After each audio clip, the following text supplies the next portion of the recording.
You die and get sent to hell, but Satan shakes your hand and says, "I'm glad I finally got to meet you." What did you do? Persuaded my dead mother-in-law to move out of hell. Edit just as an anecdote, since this comment got popular. This isn't an original idea. It comes from a type of Spanish song known as the Joda de Picadillo, where one of the lyrics includes the devil hurriedly packing his bags and getting ready to move out of hell, on hearing the news that the singer's mother-in-law is about to arrive. The devil went down to Georgia. He was looking for a soul to steal. He was in a bind cause he was way behind. He was willing to make a deal when he came across this young man sawing on a fiddle and playing it hat, and the devil jumped upon a hickory stump and said, "Boy, let me tell you what, I guess you didn't know it, but I'm a fiddle player, too, and if you'd care to take a dare, I'll make a bet with you. Now you play a pretty good fiddle, boy, but give the devil his due. I'll bet a fiddle of gold against your soul, cause I think I'm better than you." The devil opened up his case and he said, "I'll start this show," and fire flew from his fingertips as he rose up his bow and he pulled the bow across the strings, and it made an evil hiss, and a band of demons joined in, and it sounded something like this. When the devil finished, Johnny said, "Well, you're pretty good, old son, but sit down in that chair right there and let me show you how it's done." The devil bowed his head because he knew that he'd been beat, and he laid that golden fiddle on the ground at Johnny's feet. Johnny said, "Devil, just come on back if you ever wanna try again. I done told you once, you son of a bitch, I'm the best there's ever been." Probably because of this, brace yourself. Long story, true story. Names have been changed and location left vague. The Ballad of Irish Dan. So, one Friday evening I had the urge to check out this towny bar in our neighborhood. It's the Irish bar that all the off-the-boat Irish bartenders from the other Irish bars in the area go to for a drink. I've been in the area a few years and been dying to check it out, so I get my brother to reluctantly join me for one drink. You know, once you say those two words, it's going to be a long night. We get to the bar and it's everything you'd expect an old-school Irish pub to be. It was great. So we sit down at the bar for our one drink, and as we're finishing it off, two more appear in front of us. Our bartender from the other Irish pub up the street is there with her fiancé and buys us around. And we reciprocated, saw an hour at 2 drinks. Then my brother's barber shows up. He's around our age, and joins us for a drink. We end up doing shots, a few shots, followed by more beers and more shots. So my brother gets up to go out and have a smoke, and I sit there borderline shit-faced working down my 6th Guinness. He's taking longer than expected, but no big deal. So I decide to go rip a butt as well. As I'm walking out, I see him talking to this guys, probably in his early 50s. They're just bullshitting. I walk up to them and my brother notices me quickly and goes, "Hey Greg, meet Irish Dan." Yes, the guy introduced himself as that. Now this guy was straight off the boat. Thick brogan, pale as you'd expect person from an island with little sun that sits in dark pubs all day. Now, good ole Irish Dan wanted to buy my brother and me a shot, but his cash was at home a few blocks away and asked if we could give him a ride over to get it. Me, being good and sloshed by now, saw nothing wrong with this, whereas sober me would be looking for any excuse not to, and my brother saw no issue with it as well, so we took Irish Dan to his place to grab some cash. Now once I sat down in my brother's SUV, the drinking finally caught up with me. I don't remember much other than we did get back to the bar alive. I proceeded to get out and unload the contents of my stomach on the sidewalk whilst supporting myself on the wrought iron fence of a Catholic school. I told them I was done for the night and was going to wait in the car. This was around 12:45 a.m. when I closed my eyes. I opened them again around 1:45 a.m. Text my brother to see if he's alright, and he says he's coming right out. I look over and see my brother walking out of the bar, perfectly of his own volition. Poor Irish Dan, on the other hand, was being carried out by 2 bouncers, fucking legless drunk. I mean, he was passed out, My younger brother just drank an Irishman under the table, and you could see the look of pride in his eyes and a grin on his face. He still talks of it till this day. So my brother hops in the driver's side. He's sober enough to drive, plus our place is a straight shot up the road and the road is dead at 2 a.m., and before we can say or do anything, the bouncers pour Irish Stan into the back seat face down. They push his legs up and shut the door. We look at the bouncers and say we just met this guy and don't even know where he lives and he's passed out drunk. Yes, my brother took him to his place, but no one was paying attention. The response was just drop him off up the road. One of the sketchiest around and known for it. So we proceed down the road. Halfway down in one of the sketchiest areas in our neighborhood, I have my brother pull over since my stomach wasn't done evacuating the booze from my system and need another go. So I get out and lean on the door of some closed business and unload right there on the sidewalk. I then look over and see my brother leaning on his trailer hitch doing the same thing. I turn around to get back into the car and he looks me dead in the eye and says get him out of the car. I look at him in utter shock at this since I can't fathom just dropping some passed out dude out into the street, and before I can get word out he says we'll be fucked. There are cops and cameras at the we can't just drop some dude off and float out of there. At the moment, I sobered up completely, looked him in the eyes and said yeah, we'd be fucked, and he was right since he worked for the city and would be in deep shit. So, we opened the back door and proceed to drag out Irish Stan and lay him down, in the rain, on a street corner in the hood, next to a puddle of my puke. We both get back in the car and drive home not saying a word to each other. Now, you would think the story ends here, but it isn't. The next morning I'm up at 7 a.m. My blessing and my curse is that I almost never get hungover. I always get up early the morning after drinking, wide awake and remember everything. So I'm sitting there on the couch drinking my coffee and on my phone seeing if there was any news about a guy dead on the corner and puddle of puke in our town, since I now feel horrible for what we did, but also knew it really was our only option in our state at the time. Around 10:30 a.m. my brother comes downstairs all bright-eyed and bushy-tailed. First thing I say to him is I can't believe we just rolled some Irish dude out on the street passed out last night. That's fucking miserable. He looks at me and goes, that's not even the worst part, and then holds up the guy's pack of Newports and goes, I took his smokes since I was out. Talk about insult to injury. A few months later, while my brother was washing his SUV, he was vacuuming out the back seat and came across a wallet. Yes, it was Irish Stan's wallet, and he still has it to this day. There were no identifying information in there, just a few items, and that is why Satan will be shaking our hands when we get to hell. If Satan punishes the bad people, then he must be a moral being. So if he's shaking my hand, then it must mean that I too was a moral being. But if I was a moral being, I wouldn't be in hell, and so wouldn't get to shake his hand. I must therefore have done something that God views as immoral and Satan views as just. So maybe I sought to overthrow a tyrannical leader or organization, maybe I killed the Pope or something. The Jedi's mistake was letting themselves be manipulated out of order, but they were not the ones who put the Force out of balance. That was Palpatine who got them involved in the war and made them go out of balance. The Jedi were too dogmatic and were unable to deal with the dark side, but in theory they had the right idea. The light side was the correct path, and under its rule they had peace in the galaxy for thousands of years. The light side is the side of balance, altruism, putting yourself before others, etc. The dark side is the side of imbalance, being selfish, hateful, etc. The Jedi made mistakes. They did not allow Jedi to have families or fall in love out of fear of the dark side.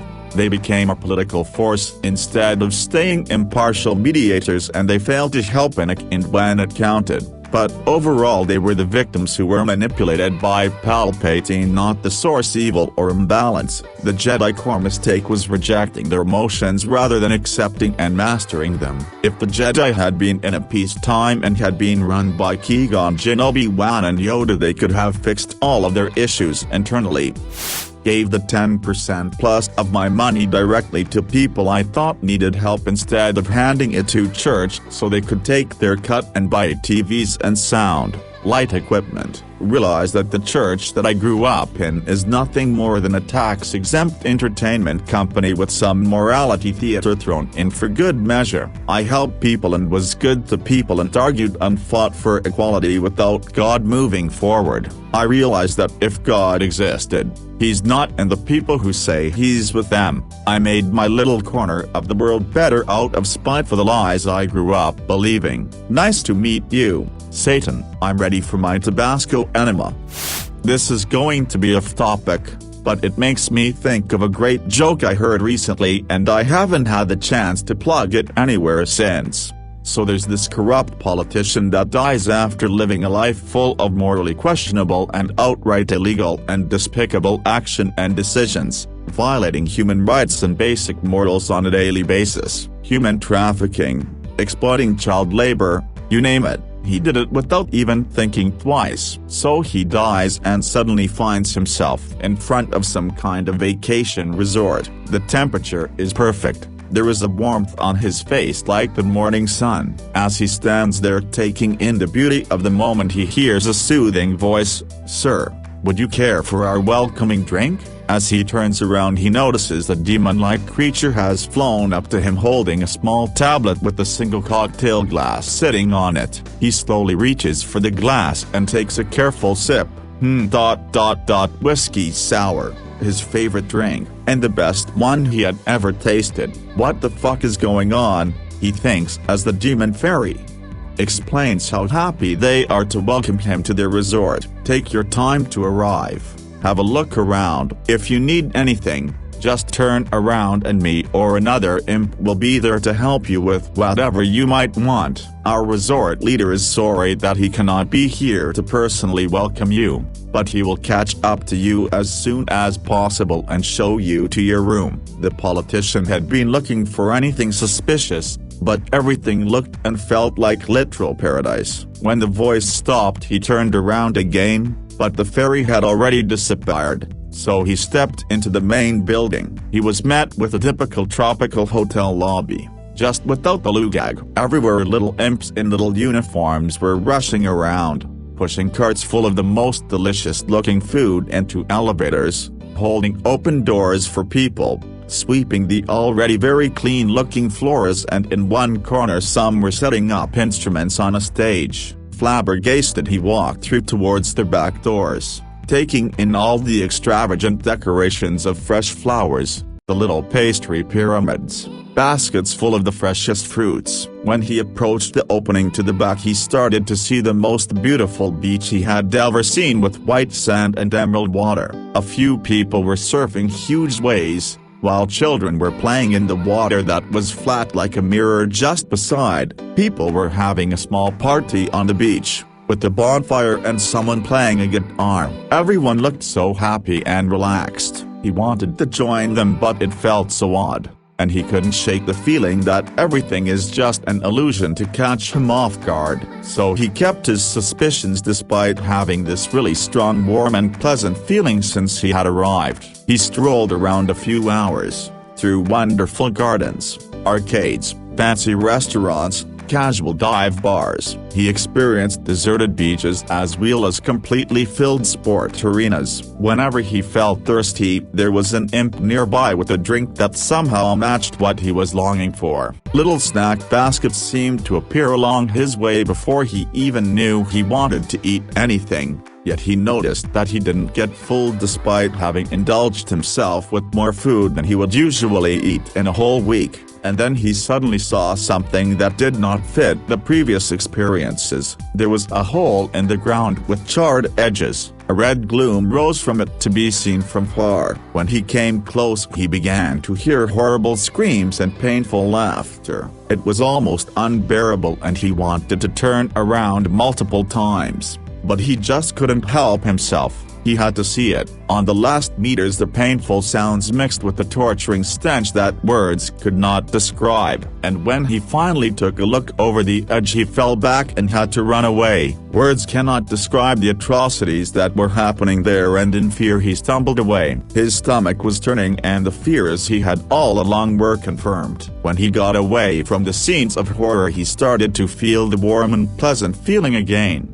And slowly he calmed down and strolled around, but it wasn't the same anymore. In the back of his head there was still this washy memory of what he had seen. He couldn't remember details, but the overall feeling was still looming over him. "So, how do you like the Eternity Resort?" A thundering voice appeared above him. "I hope everything is to your expectations." When the politician turned around, there he was. The devil was towering over him with a grin, and he immediately knew what was coming. He never had been a guy to play along. He always got to the facts, so he took up all his courage and said, "Yes, yes, yes, everything is perfect ... but you can't fool me. I found your torture hole. Just tell me how it will go and let's end this farce." His eyes widened as his brain slowly processed the devil's answer. "Oh, that? Don't worry about that. IT's just for the Christians. They want IT that way." Ran a party house for 5+ years. Parties almost every night. For those 5+ years, a member of the core group had to vouch for the new guests they brought. If they fit well with the rest of the members, that member could continue to invite them. When they had formed solid friendships with myself and other core members, over an extended period of time, their probation period was over, they no longer needed to be invited, and I would let them know they were welcome to drop in any time. At that point, they were considered part of the core group, and had the privilege of inviting friends they felt would get along with the rest of the core. There wasn't any bias based on sex, race, sexual orientation, or the groups they belonged to. My core group included hippies, punks, goths, ravers, bikers, band members, stage actors, college students, stoners, 2 concert promoters, a couple of DJs, who came to party, not DJ, food service workers, etc. The overall universal traits they shared were these: intelligent, nonviolent, unprejudiced, laid-back pot smokers who weren't the type to create drama. The group had about 150 core members at its height. In 5+ years there were never any fights. The only heated verbal spat was when a first-time invite found out that the guy across from him was gay and started going off. The person who invited him backed him off, told him they were leaving, sent him out to the car, then apologized to me, telling me he had known him since they were kids, and had no idea he was hostile toward homosexuals. He promised we would never see him again, and he was never invited back. My party house had a sterling reputation and was famous in local party circles as being the place to be if you could get an invite. The devil had probably heard of my reputation, but was never able to secure an invite. I was put through literal hell by my ex while still alive. Cheated on me and told the police, court, and other professionals I abused her, neglected our young child, was an alcoholic, stole and hid money, left me with $200 in my bank. I was stay-at-home parent by her request, kept our child away from me at every chance, created fake IRS letters, took out $120,000 on our home. Every act of kindness, understanding, olive branch I gave, she spit in my face and continued her wrath against me in court. I gave up my profession and my passions for her and our family. Everyone said I was a wonderful father and husband. If I were any other man I would have died. I wanted to. The pain and manipulations were so great. The challenges were daunting. The havoc she caused not only I, But my friends and family, I now have no fear of hell. Nothing can be done there could ever compare to the torture I've endured in this life. Anything the devil would have me go through would only be sweet relief from the memories I have to live with every day of what my ex has made me endure. Stole from the wealthy, all of them, all of it, even took their Bitcoin, fuck him. Then I gave back to those that need it. Then I reversed tax brackets and credit and made it to where when you had high income you paid larger percentages and when you had low income you paid lower price. You still have to qualify in some ways but you don't get punished for being poor and trapped on a loan that takes most of your income when people who are more financially well off get to pay 3% and shit. Also, I bought all the fucking houses, all of them, and the land. I literally own everything. Rent is gone. I deleted it from the program and property taxes too. Now everybody has a place for free but the real fancy places cost a luxury tax to live in to give back to the community and fund healthcare. Same with cars. Everyone gets one if they want. They're electric, they're basic. The rest of the car industry still exists but catered towards enthusiasts who want to pay the luxury tax. Once upon purchase, gas and diesel engines being a pollution tax too, each purchase, but available, gas being more scarce and expensive as well, less demand. Oh, and I did build a wall around Trump and Abbott and Cruz and the whole gang. Walls around them, walls between them, above, below, walls everywhere. Each day I bring them more Legos so they can continue slowly constructing more tiny walls and art supplies to draw me pictures of walls. Walls only. Then for dinner I feed them mashed potatoes and corn, but I stack the corn and use the potatoes as grout and build little corn walls. And apple juice, the kind that makes your face pucker so you look stupid when you drink it, and it's live streamed. The ratings are through the roof.